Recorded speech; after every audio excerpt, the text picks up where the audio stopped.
Welcome along to episode 7 of the Wrestling Review podcast. This week we are looking at Monday Night Raw from the 1st of March 1993.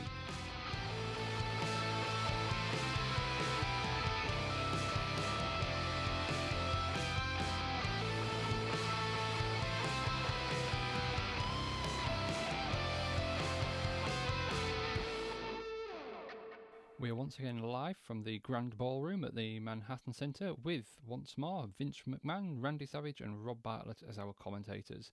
One thing I've noticed over the last couple of weeks, we seem to have actually got away from that annoying siren sound at the start of Raw. So, fingers crossed, we're going to stick with that and not go back, because hopefully other people have started to realise that is a horrible, horrible sound. So we go straight into the arena live, where we hear Bret's music playing, and we see one of the head shrinkers in the ring already. Vince welcomes us to Monday Night Raw along with Randy Savage, and this week, Elvis. So I guess Rob's doing an Elvis skit for some reason. There's no mention of why he was doing this, but apparently it's Elvis. We're informed that it is Fatu that's in the ring with Afa at the ringside. So Bret comes out, pretty big reaction I thought. It was, a decent pop for Bret coming out. The Fink introduces Fatu, so that's who the head shrinker is. And we see Rob with Vince and Randy, and he is indeed dressed as Elvis. We see Bret putting the shades on someone in the audience, and I thought Bret looks a lot smaller than I remember him looking, not quite as muscly. He just looked a bit leaner. So does Fatu, for that matter. I think, looking at his Rikishi days, Fatu looks quite a bit thinner than I remember. Afa then has a shrunken head at ringside, and Vince reminds us that Bret is going to face Yokozuna at WrestleMania.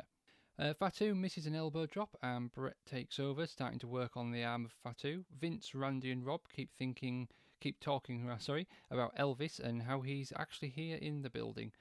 Bret goes back to work on the arm of Fatu, but Fatu whips Bret into the ropes and shoulder barge, but neither one goes down. Bret hits the ropes again, and Fatu drops to the ground. Bret goes to jump over him, and then kind of just falls over and starts holding his knee, clearly without being touched. Very clearly, he hits the ropes, runs into the middle of the ring, jumps over Fatu, and then just kind of falls over.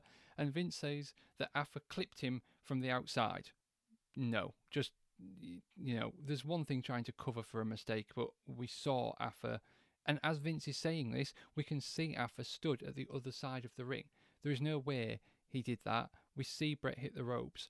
Afa is nowhere near him. Bret, though, quickly gets back up behind Fatu, goes for a roll-up, and gets a 2. Bret back into offense and goes back to work on the arm, but Fatu slams him, but Bret goes back to the armbar. Not a particularly quick start to the match. Bret goes into the ropes again, but stops and slams Fatu face first into the canvas, only for Fatu to stand straight back up and hit a really good looking super kick to Bret. I thought that was really nice from Fatu. He goes for the pin, but unfortunately only gets a 2. Hip toss attempt by Bret, but Bret gets blocked and clothesline from Fatu. Then we go to a nerve hold from Fatu, but Bret gets back up. Fatu slams Bret back down and goes back to the nerve hold. Rob's now getting very annoying, doing his Elvis impression on commentary.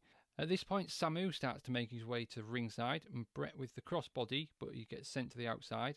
Afa and Fatu distract the ref while Samu attacks Bret on the outside. We go to a break while Bret's still being attacked. Once we come back from the break, we see Fatu taking Bret back into the ring. And Fatu's looking good here against the champion, I must say. He's giving him plenty of offense and he's looking pretty good. Bret's busted open. Looks like it's coming from his nose. Didn't quite see how that happened, but our first bit of blood on Monday Night Raw. Vince says something about Fatu and what he was doing to the proboscis of Bret. Why can't he just say nose? We get a pile driver from Fatu, and then we get Fatu sending Bret chest first into the corner. Always looks great when Bret does that. 2 count for Fatu, and Vince thinks he got it, but no, kick out at 2. Headbutt from the top rope, and another 2 for Fatu. Try saying 2 and Fatu a lot together. Fatu goes up again, but Bret's up and knocks Fatu off the top rope, stride the top rope. Bret goes up and hits a suplex from the second rope. Bret then with the cover and gets a 2 count. Bulldog from Bret gets another 2. A backbreaker and an elbow for the second rope from Bret, and he goes for the sharpshooter. But Afa distracts the ref as Samu attacks Bret from behind. Fatu then sneaks out of the ring and leaves Samu to try and cover Bret, but Bret only gets a 2. Vince has clicked straight away that it's Samu and not Fatu in the ring. At this point, Afa distracts the referee again and they swap back. Bret with the sleeper, but Samu on the apron. Bret rams Fatu into Samu, sending him into the ropes, where he does a horrible hangman spot, getting his head caught between the ropes and twisted round, and it looks awful. I mean, like awful just from the point of view of I'm watching this man get his head stuck between the ropes. Bret then drop kicks Afa on the other side off the apron, Bret with the sharpshooter, and Fatu gives up.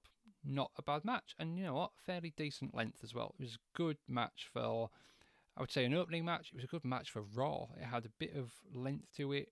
Both men had a bit of offense. Yeah, looked really good. We then see Elvis sitting and eating at ringside, and Randy just throws food in his face. It's time now for a WrestleMania report. Mean Gene brings us the report this week, and Gene's telling us that Money Inc. have challenged Brutus and Hulk. He says we'll hear more about it next week. Gene tells us that there are still seats available for WrestleMania, and then we get a rundown of some of the matches. So far, we have Giant Gonzalez versus The Undertaker, Shawn Michaels versus Tatanka for the Intercontinental title, Mr. Perfect versus Lex Lugar, and Bret Hart versus Yokozuna. Mean Gene then makes out like he's talking live to the Macho Man about his outfit and asks if it was someone called Joey Buttafuoco from the Auto Body and Paint and Service Centre. Macho says if Amy Fisher had met him first, none of that would have happened. Now, whether this was a reference that a lot of people would have got at the time, I'm not sure, but I looked into who they were talking about, and it's in such poor taste. That's all I'm going to say about it. If you want to go and look up Joey Buttafuoco and Amy Fisher, it's for Macho Man to say if she'd met him first was, to me, it was awful. It wasn't funny. Vince laughs at that a lot. It's really not aged well, and it wasn't good at the time. It's one of those things that should have just never been said. Anyway, we come back with match 2, which is going to be Doink the Clown versus Koko Beware. We come back from the break, and Elvis is still sitting and eating popcorn. We cut to a Crush promo, who apparently is live from Hawaii. We see Crush coming out of the water. They discuss the weather for a little bit. Crush then gives his predictions for his match against Doink, and does this by crushing a coconut and says that represents Doink. Pretty wooden promo from Crush, but I guess, he's doing it to camera by himself, no one else there, not really interviewed, so it's understandable. Doink comes down to the ring with a gift box, and I just noticed his really creepy music. He, had this last time, but really creepy clown music. It was quite good. He tries to give the gift to someone in the audience, but they don't want it, so he hangs on. Next out is Koko Beware without his bird, but he's still introduced as the Birdman, so I guess that's still his gimmick, even though he hasn't got his parrot. Doink attacks and goes after Koko's leg. We get a single leg crab into the STF by Doink. Doink lets go of the hold and starts to attack the leg some more with some kicks. Doink tries something with the leg, but it looks like Koko doesn't know what he's trying to do, so he just ends up with Doink holding Koko's leg for a while. Doink then with the stump puller for the win. And I said this before when Doink was against Typhoon, but Doink in this time, played by Matt Bourne at this point, a really different wrestler than I was expecting. He's really technical, very proficient, sort of amateur-looking wrestling. It's really interesting to see Doink like this. Elvis then gets on the mic and says that he wants to talk to Doink. He wants to know what's in the box. Doink opens it up and gives him a small pie before splatting a big pie in his face. Just not funny. Rob's still so annoying. But at this point, we're told that after the break, we'll have Money Inc. We get Bret's Ico Pro advert after the break, followed by the action figure advert again, and then the Slim Jim advert. And one thing I've been thinking, watching these WWF figures, I'm a bit confused why Sergeant Slaughter is still mentioned. You've got the Bulldog and Sergeant Slaughter as figures that are mentioned. I just assume at this point that Sergeant Slaughter isn't around, that he's kind of a relic from the Hulkamania era, so I'm just a bit confused why Sergeant Slaughter gets a big sort of hype about his figure. Maybe, he is still around, but yeah, news to me if he is. Back in the ring, and Vince brings out Money Inc. Vince asks if Ted has heard the comments of the Megamaniacs. Ted talks about the ex-chief exec of American Express and how much he'll be getting as a retirement. Ted says he's not being paid enough, and the amounts he's getting isn't a lot of money.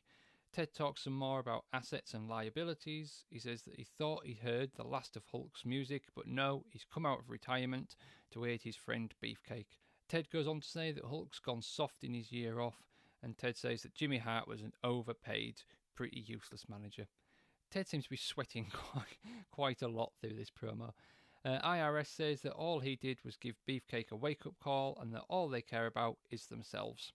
Vince asks if the titles will be on the line, and Ted asks the crowd what they think should they put the titles on the line. He doesn't really answer the question, he just asks the crowd. Not sure why a heel should be asking the crowd what they think. It seems more of a babyface thing to do, but anyway. He says that they will put the titles on the line at WrestleMania. So, despite what the crowd said, and yeah, IRS says the odds are against Hulk and Beefcake. It was a fairly flat promo to hype the return of Hulk and what they did to Brutus. It didn't have much to it. It seemed quite, I suppose IRS was okay, but not a lot going for it, the promo. And again, Hulk's big return, and he's not here this week, apparently. We don't get any mention of him being on the show. We get these two come out, one promo, and that's it. It's a different time, that's for sure. We then get an advert for WrestleMania tickets. We see the ring girls carrying the cards around the ring before we go to a break. We come back and we are ready for match number 3. We've got Lex Lugar versus P.J. Walker. So we come back from the break and see Lex come into the ring in his very shiny silver robe. We zoom in on a female fan before we go back to watching Lex pose in front of the mirror. P.J. Walker is then introduced and we see him in the ring. Vince hypes the Matrix, which is coming up on the USA Network next. We see Elvis still covered in the pie. To be honest, don't give PJ much of a chance here. Lex whips him across the ring hard, and then we hear Bobby the Brain on the line as he next is hitting a backbreaker. Lex with a suplex and takes PJ into the corner face first. Lex ties PJ upside down in the corner, and then we hear Bobby talking some more about Priscilla and George. It's really distracting, found it really hard to concentrate, it's really unfunny. Lex whips PJ into the ropes, hits an elbow, forearm into the face, and pins him with his little pinky finger. After the match, Lex takes PJ to the outside where he says that he is a typical American male with a slim frame, bad face, so he throws him down and continues to pose in front of his mirror. We come back from the break and the Steiners are making their way to the ring. So, match 4 of the evening is the Steiner brothers versus Barry Hardy and Duane Gill. Duane Gill is someone I do recognise, but he looks completely different to how I remember him later in his career. Scott starts out the match with a takedown, but Barry gets to the ropes. Hard shoulder block from Scott and a forearm to the back. Belly-to-belly suplex then from Scott, followed by neck breaker, and then Rick comes in. Clothesline takes Barry to the outside. Scott throws him back in. Rick gets Barry into a fireman's carry and rams him into the corner before throwing him into his own corner. He definitely has had enough of him. In comes Duane, and he gets hit with a big back body drop as soon as he comes in. Tilt-a-whirl backbreaker from Rick before tagging out to Scott. Scott comes in and just yanks Duane up by the arm so he can hit a pump handle slam before knocking Barry off the apron. Scott then hits a dropkick. I'm fairly sure Vince calls him Scott Rick Steiner, which would be his real name, rather than saying Scott and Rick Steiner or Scott Steiner. It definitely sounds 100% like he says Scott Rick Steiner. A tag to Rick then, who comes in and gets a camel clutch before tagging out quickly to Scott, who hits double underhook suplex, followed by a very, very scary looking Frankensteiner. This time it looks like Scott almost lands on his head, but he gets the cover for the 3 and Steiners pick up the win. Vince tells us that Scott and Rick get up early every Saturday because they don't want to miss WWF Mania, which we then get an advert for. Back to the commentary team where Vince tells us that next week we will see Money Inc. versus El Matador and Virgil, and Randy tells us that we'll also see Mr. Perfect versus the Model. Vince says that Elvis is a mess, and I just don't get what that was all about. Why was he being Elvis? They were in Memphis.